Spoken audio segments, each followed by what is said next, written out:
Have you ever felt that your kindness goes unnoticed, or worse, is taken for granted?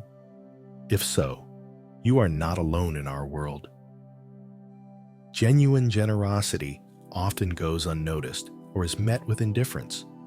We have been raised to put others' needs before our own. We are told from childhood to share, to help, to give. And now we have grown up, full of desire to do good. But what if our responsiveness turns against us? What if people begin to perceive us as an inexhaustible source of help and support? In today's world, this is a harsh truth. Sometimes the more we give, the less we get. And it's not just about time or money, but also about our energy and peace of mind. Stoicism teaches us about balance and self-preservation, but we often find ourselves overextending ourselves. Today we'll uncover the dark side of overgenerosity and understand how to find the middle ground. Together, we'll explore 10 dangerous consequences of excessive kindness and 4 principles of Stoicism that will help us find harmony. So if you've ever felt like your help isn't appreciated, this video is for you. First things first, excessive kindness can make you look weak. Stoicism teaches us inner strength and self-restraint. It teaches us to set boundaries and be disciplined. But here's the rub. If you are always helping everyone, you can give the wrong impression. There's a certain difficulty in balancing helping with being overly kind that can lead to the wrong perception. Imagine a situation where you are always willing to help, but people around you end up seeing you as someone to dump responsibilities on. This can give the impression of weakness, and people may no longer value your contribution. But here's the key. Start saying no, firmly but politely. Think of yourself as a person who respects your time and values yourself. When you set boundaries, it changes the perception of those around you. You no longer become just a person who's willing to do anything. You become someone who deserves respect. Saying no is not just a rejection. It's an important statement of your worth. It's a sign of inner strength, not weakness. So the next time you are tempted to say yes when inside you want to say no, remember this. Standing your ground is a necessary statement of your strength and worth. Second, unrealistic expectations can lead to disappointment. Here's a Stoic truth. Happiness should not depend on the actions of others. When you give, it's best not to expect too much in return. Why? It will keep you from being disappointed and help keep you emotionally stable. But let's be realistic. It's complicated. You show generosity, deep down, hoping that people will reciprocate. Do you want them to see and appreciate what you do? But what if they don't? This is where we get burned by our expectations. Think about it. You always take responsibility, do favors, and help naturally. You expect others to do their part too, right? But when they don't, it hurts. You end up feeling exhausted, irritated, and frustrated. All people are different. Stoicism reminds us of a harsh truth. We cannot control the actions of others, only our own. It's hard to give without expecting anything in return. But here's the thing. When you give and expect nothing in return, with no strings attached, you gain a kind of freedom. You do it because you want to, not because you expect a pat on the back. So the next time you reach out, try to let go of those expectations. Don't expect a thank you or a favor in return. The true value lies in the act of helping, not in what you get in return. This way of thinking will allow you to stay calm and collected no matter what comes your way. Third, too much giving attracts the wrong people. Here is a Stoic point of view. The vibes you give off attract similar types of people. When you are positive and balanced, you attract generous and genuine people. But if you are constantly giving non-stop, to the point of exhaustion. You know you are starting to attract needy people. They're not the ones who give and uplift. They are more eager to take what they can get. Imagine being the person who never says no. You are always there for them, always willing to help. Sounds great, doesn't it? But soon, you notice that the people around you don't want to give. They just take. Worse, you may even attract those who will take advantage of generosity. Stoic solution. It's all about balance and knowing your limits. You need to be able to spot when you're going overboard with giving. Setting boundaries is key. When you do this, you conserve your energy and attract the right kind of people. Those who appreciate what you offer and are willing to give. Think of it as a two-way street. You want to be around people who respect you and what you bring to the table. And to do that, you need to respect your own boundaries. Give, but don't let it drain you. That's how you'll build relationships based on mutual respect and genuine connection, not just one-way giving. This is the Stoics' way. Balanced, respectful, and genuine. Fourth, lose yourself for the needs of others. Stoic wisdom tells us to live with intelligence and virtue, which means knowing when to put yourself first. When you are constantly preoccupied with other people's problems, you may be avoiding your own inner struggles. By constantly serving others, you lose touch with yourself. Your own voice gets lost in the noise of other people's demands. And then, when you finally get a quiet moment, all the fear and pain you've been running from returns. The Stoics teach us that taking care of our own needs is not about selfishness. It's about necessity. It's about preserving our essence of setting our own boundaries and exploring our own path. It's not just good for us. It's the key to authentic living. So the next time you feel the urge to burrow into someone else's problems, stop for a second. Face those heavy feelings head on. Be true to what you really need and want. Learn to say no when necessary. You will find that by honoring your own boundaries, you will be in a much better position to help others in a healthy and balanced way. Fifth is the trap of constant giving. Stoic philosophy values moderation, especially when it comes to giving. It's like steering a ship in a sea of endless demands. When you give too much and too often, people begin to expect it. They get used to you always stepping up to the plate. At first, it may seem nice, but it's a slippery slope.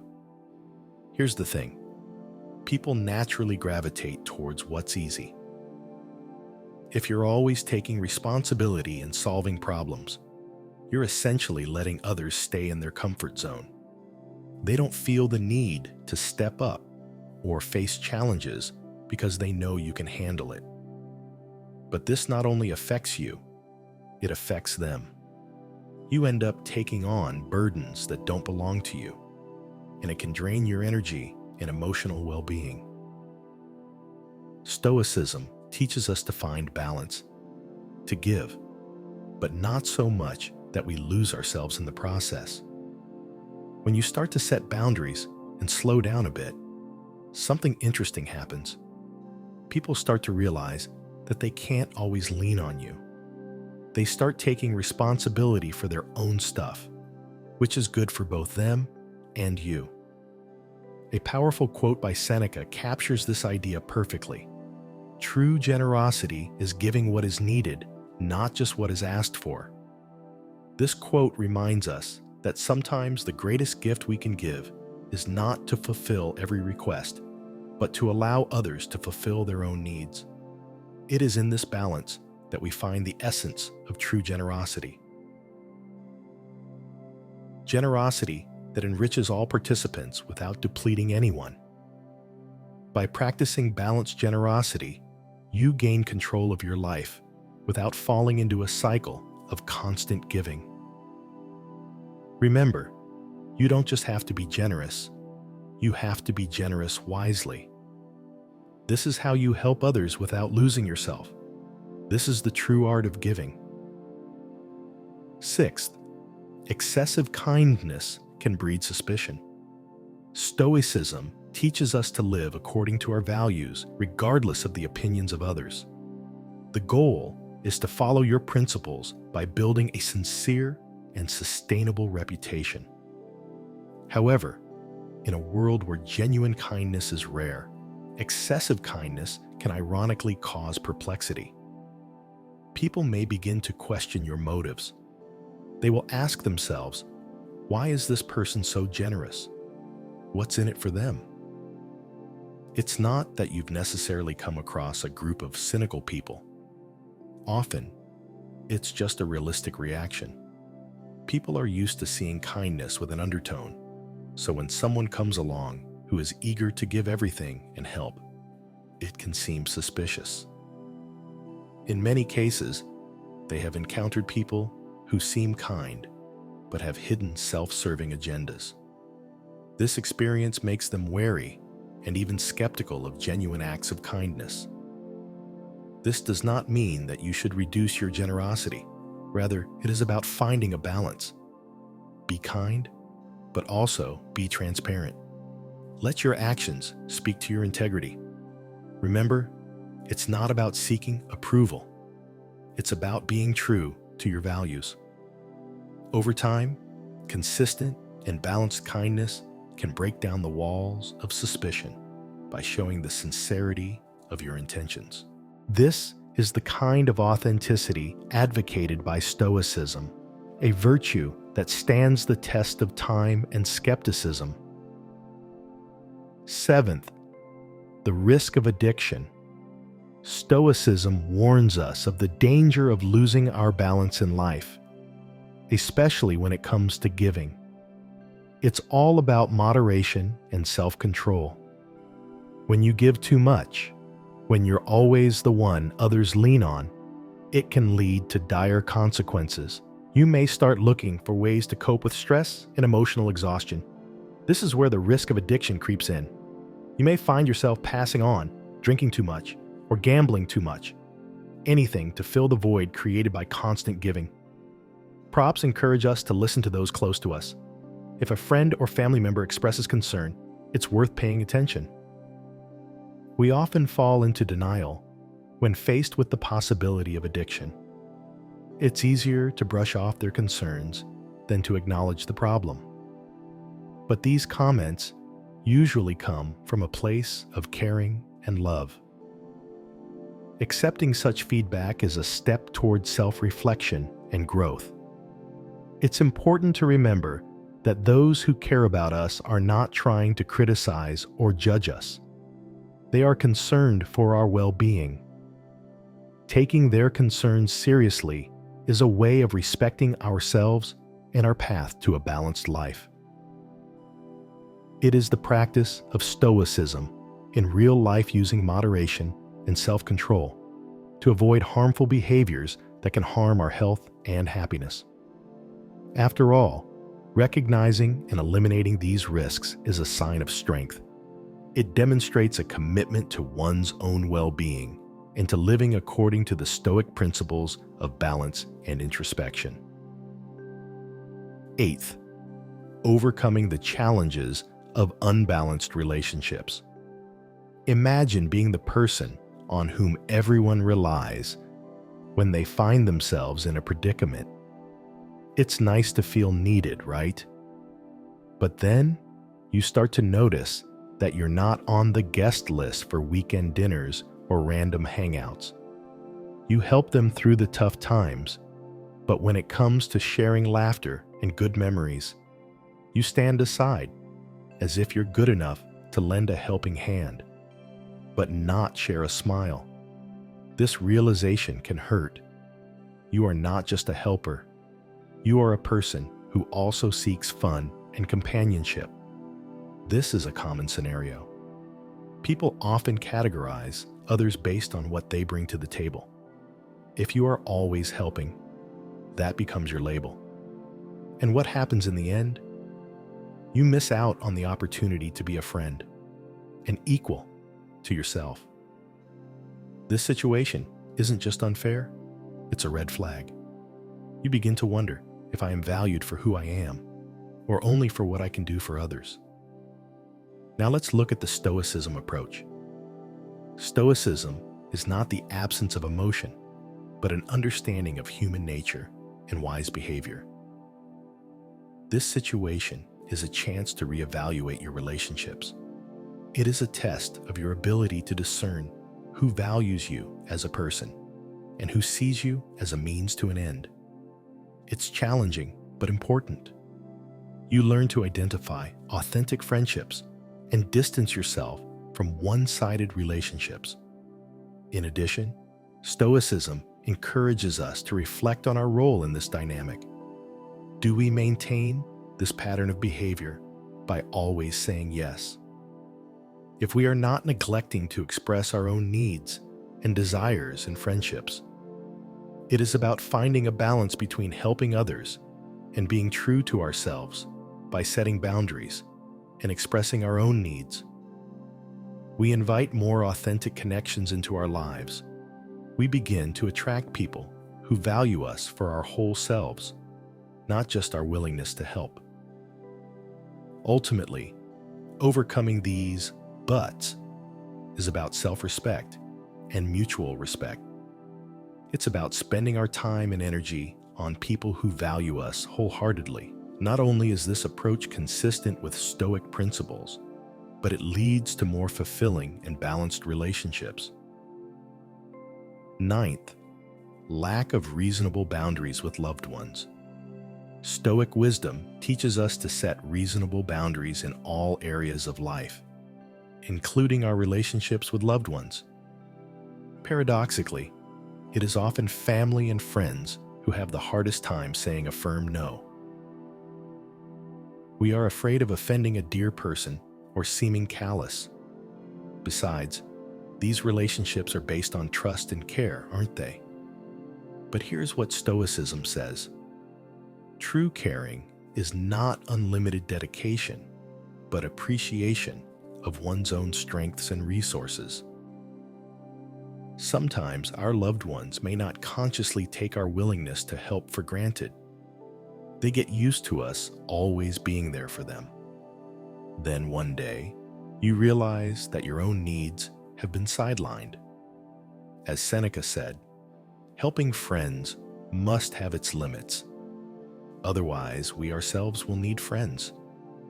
The key is not to go to extremes. It's not about refusing to help. It's about learning to lovingly, but firmly mark your boundaries. For example, if a friend asks you to borrow a large sum of money, you can promise a smaller but feasible for you. Or if a relative wants you to help with the repair for the whole week, explain that you can give this weekend. The main thing is to convey your position calmly and respectfully. There is no need to feel guilt or shame in the end. It is not better to help a little less, but from the heart, than out of a sense of duty and resentment. As Marcus Aurelius said, it is better to refuse when you can give than to give and then regret and hate. Practice this skill gradually. Start with refusals and small things or non-urgent requests. With time, you will feel more confident to mark the boundaries in serious matters. The main thing is to go from the heart and remember that taking care of yourself is also a manifestation of love only for yourself. Your loved ones may at first take offense or not understand you, but if this relationship is really strong, they will accept your right to say no. And then, instead of unhealthy dependence, you will find an equal relationship where they appreciate and respect each other. This is the manifestation of true historical wisdom in interpersonal relationships. 10th, underestimating personal time. One of the greatest gifts given to us by life is time. However, in the hustle and bustle of daily life and the constant desire to help one another, we often overlook the value of this priceless resource. Stoic philosophy counts the value of teaching, the cherishing and wise use of time in our time of constant running. It is easy to succumb to the trap of endless obligations. We respond to every request, agree to unnecessary appointments, and as a result, find that real life passes us by. As Seneca said, the biggest waste in life is wasted time. Before agreeing to the next request or obligation, ask yourself the question, is it worth my time and attention? Learn to value your hours and minutes the same way you value money. Wasted time cannot be reclaimed. Refuse to do secondary things in favor of what really matters in your life. Life is short, and no one knows how much time we have. Therefore, value every day and hour. Fill them with deep meaning. Do not waste them on trifles. Then you will be able to say with Seneca, I have not lost a single day. This is a truly stoic approach to time as the greatest gift of life. And now, let's look at the methods of not letting others take advantage of you. Strategy 1. Mastering the art of saying no for a balanced life. In Stoic philosophy, time and energy are considered one of the most valuable resources. They advocate a conscious and balanced distribution of these resources. This is where the power of no comes into play. Saying no is not just a refusal. It is a declaration of self-respect and a recognition of your limits. It is an understanding that not every request or demand deserves your yes. Many of us are used to seeing no as a negative response, a sign of intransigence or even rudeness. But the real negativity lies in your rudeness, in the fact that we disagree too much or burden ourselves or agree to things that leave us depressed or resentful. Saying no is not even pessimism. It is practical wisdom. It is protecting your well-being and focusing your efforts where they matter most. Start by practicing saying no in situations that don't require much. Stand in front of a mirror and practice saying no, firmly yet politely. Realize that every time you say no, you're not just denying a request. You're making a choice about how to spend your life. You're standing up for your priorities, your time, and your energy. It's not selfishness. It's self-preservation. Remember that the ability to say no is a skill that needs to be developed. At first, it may not seem comfortable, but with practice, it will become a powerful tool for maintaining balance in your life. By mastering the art of saying no, you regain your freedom and protect yourself from being overburdened or exploited.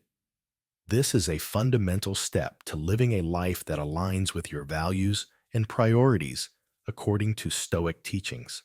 Strategy 2 is to tune into your emotions. In Stoicism, self-reflection is a cornerstone. It is about understanding your emotions and reactions, which is essential to maintaining a balanced life. This strategy is about listening to your feelings, which tell you if you are giving too much. Props for not suppressing emotions, but instead encouraging a deep understanding of them. Start by observing how you feel when you help others. Ideally, generosity should bring a sense of fulfillment and joy. This feeling is akin to walking on clouds, the lightness that comes from sincere altruism. But if helping makes you feel depleted, resentful, or exploited, a signal that something is not right. These feelings are your internal compass. They tell you when it's time to re-examine your boundaries. If you are constantly experiencing negative emotions after helping someone, it's a sign that the act of giving is costing you more than it should. To implement this strategy, create moments of reflection after helping someone. Ask yourself, how do I feel right now? Am I energized or depleted? Do I feel appreciated or used? This self-reflection, it's not about guilt or self-judgment. It is honest self-evaluation, acknowledging and honoring your feelings. It is not selfishness. It is a form of self-care. Listening to your emotions, you can make adjustments to your giving habits. This may mean setting limits, saying no more often, or choosing more carefully who and how you help. A stoic approach to self-reflection will help you find the balance between helping others and taking care of yourself. Strategy number 3. Beware of energy vampires. In Stoicism, discernment and self-discipline are key virtues, especially when it comes to relationships. This strategy is identifying and distancing yourself from those who drain your energy, so-called energy vampires. These are people after interacting with whom you constantly feel depleted, overwhelmed, and emotionally overwhelmed. Energy vampires are often characterized by endless complaining, pessimism, and a tendency to exaggerate problems. They seem to thrive on drama and negativity, rarely seeking solutions, or positive outcomes. Their presence can significantly drain your mental and emotional reserves. The Stoic approach to these relationships is not one of harshness, but of wise discernment. It involves recognizing that some people are, no matter how hard you try to help them, may not change or benefit from your support.